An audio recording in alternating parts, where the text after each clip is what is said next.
We've talked about Disney Channel a lot on this show, haven't we? They don't have the best representation by Disney as a whole, as Disney channels around the world have been shutting down, but they've still been producing content for people to enjoy, like Gravity Falls, Amphibia, The Owl House, DuckTales, all those shows, of course. So I've talked about some of these shows, but the one I'm gonna talk about today is one of their more recent shows.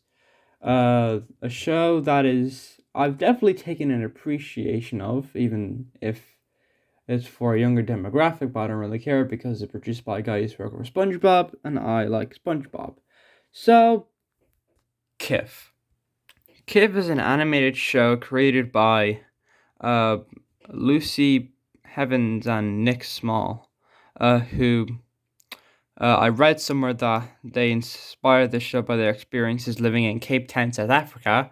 Apparently, one of the creators, Nick Small, is South African. I thought he was British, but things happen. So the series follows Kiff, this one, a young squirrel living in this place called Tabletown, with her best friend Barry and lots of other creatures and things. It's better represented on this poster over here. All the characters mainly mentioned in the show. So, yeah, as I mentioned before, a guy who used to work for SpongeBob co-produced this show, and that guy is Kent Osborne. He worked on a lot of SpongeBob episodes, and he is also kind of a filmmaker as well. Uh, Mainly being in these things called mumblecore movies, which is a subgenre of independent film categorized by naturalistic acting and dialogue, some low budget film production. So basically, it's just people talking for an hour and a bit. Some of these include Hannah Takes the Stairs, which is low budget. Nights and Weekends, which is very low budget. Oh my god.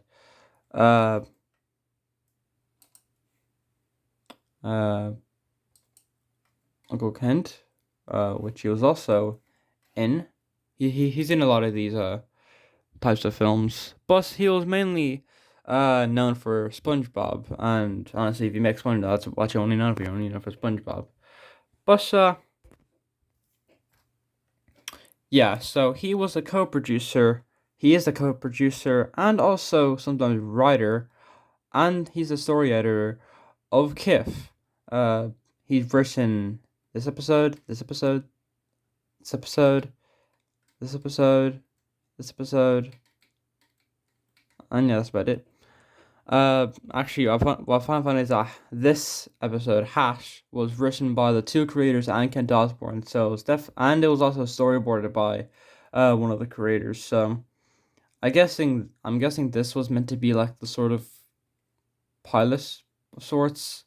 I mean, if it's written if it's written and storyboarded by the creators, then it's obviously the pilot. I mean, if you go up ahead to the actual first episode, no, none of the main people involved are making anyway.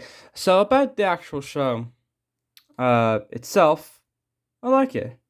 It's not spectacular. It's not bad. It's just really, really fine. You see, I've you probably noticed why am I talking about this show and I should be talking about all the other better Disney Channel shows recently, animated shows. The Ghost of Molly McGee, Moon Girl, and Devil Dinosaur. The problem with that is I haven't really taken an interest in them. Not because I think they're too like girly or something. No, I don't go by that mindset. I just don't think they look like my thing. As in, I don't think they look that interesting. They probably are, but I have the thing of there's a thing called opinions, and people can have a different opinion about a show.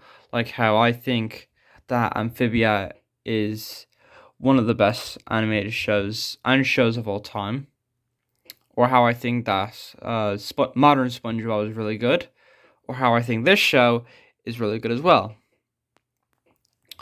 But sometimes people will complain about me not talking about, the bigger shows around Disney Channel's time, Star, The Ghost of Molly McGee, Moongirl and Devil Dinosaur. I want to talk about the things that I want to talk about, and I like to talk about this show because it's a funny, dark comedy. That's why I said dark comedy, because, damn it, there are some dark jokes in here. What I like about the show is that it's a lot more meaner than other Disney Channel shows. They usually have lots of comedy-based Disney Channel animated series. Usually have this thing of being more, kid-targeted and not really containing that much risque humor. That's the thing about Disney shows. It's mainly in the story-driven ones where they have more risque, less for kids humor. But in non-story-driven comedy shows, it's very rare to come across. So I'm glad that a show like Kiff has some of this more meaner spirited humor, and of course, this show has lots of types of humor. Sometimes it's dark humor, sometimes it's slapstick, sometimes it's anti-humor and it plays with your expectations, and sometimes it's just internet humor. And I love me some internet humor when it's done well. I mean, look at my channel. I'm an internet humorist. I'm also a dark humorist, a surrealist, and also an artist. But yeah. Another thing I like about the show are the characters. They're likable, especially the main two, Kiff and Barry. What I like about these two is that they're also very incredibly naive. Like really naive sometimes, and sometimes they don't understand things and misread things sometimes, and that's funny because that's how kids act. I actually don't know what age these two are, but it doesn't really matter. I mean, you never know. Then there's tons of other characters like Kiff's parents, Barry's parents, Barry's siblings. Kiff is an only child. Also, as you notice in the poster, she has a little bit of a cuss thing in her ear, and it's only mentioned in I think it was I think it was this episode, Lost and Found, which I literally just watched. Finished just watching like a couple minutes ago. Like, look.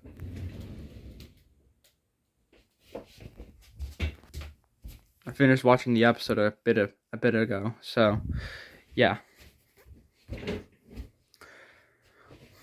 Okay, the bit of the missing ear is mentioned. Now, another thing I like about the show is the animation. It's really expressive and definitely has hint of Spongebob in there with the expressive facial features on the characters, the insane slapstick humor, the weird movements, and the very nice detailed backgrounds. I like the backgrounds in this show. They're really well made. The animation is well made. It's really expressive and definitely more expressive than the typical Disney animated series where they usually have this type of art style to them. But this is a lot more, shall I say, different compared to what Disney is usually known for. Which also means now I have to get to the negatives of the show, because, believe it or not, there are actually a few. Some jokes don't land. Yeah, that's a big shock. Yeah, sometimes there is cringe humor in this show where the word cringe is mentioned. And literally an episode with cringe in it. So, yeah. So a show where it mentions cringe, and it also has cringy moments, especially in some of the characters. No way! I didn't expect that. Again, this is another case of a show trying to do some types of things where it tries to connect with younger audiences. Also, there's another example of a fictional version of YouTube, which is in every single animated show ever made, because they can't actually call it YouTube unless it's SNL or it's an adult animated series. You can't mention YouTube in this because they'll break the laws of physics. This is a world entirely full of animals. This is the town for all the furries. Furries, this is your new furry convention. Get away from Phoenix. Get away from us. Okay, I'm getting a bit ahead of myself. But yeah, my really only negative with the show is that some of like the humor is a bit cringe and maybe sometimes can go a bit overboard with a joke.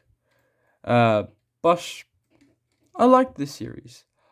It's a really nice series. It's funny. It has a lot of humor that I definitely laugh at. Dark humor. As all types of humor. The characters are likable, and some characters are really unlikable, but are really funny unlikable. Kind of like the characters in Arrested Development, for sure. But not like funny and likable like the characters in Succession, which I haven't watched yet. I should really watch Succession, but yeah, the animation is expressive. This is a really well-made show. I wouldn't call it one of the best, because there are still a few problems. Like, some episodes can be a bit more sentimental than others, and feel a bit corny. Like, there's literally 3 episodes in a row that are corny. Oh! Silly me, I forgot. I was about to end this video without talking about the big elephant in the room. I know I'm not talking about Horshin. No. He's in the back garden. I'm talking about the fact that this show's a musical. I've made it abundantly clear in all of my videos that I do not like musicals. I like music, but whenever there's a musical number in anything, I always tend to either mute it or skip it, because I can't handle hearing the actors screech notes out of their mouth. Unless it's for a good reason. I skip every song in Lamp for Time. I do not watch The Ghost of Molly McGee because the abundance of songs in that show will make my head explode with annoyance. But I like the songs in this.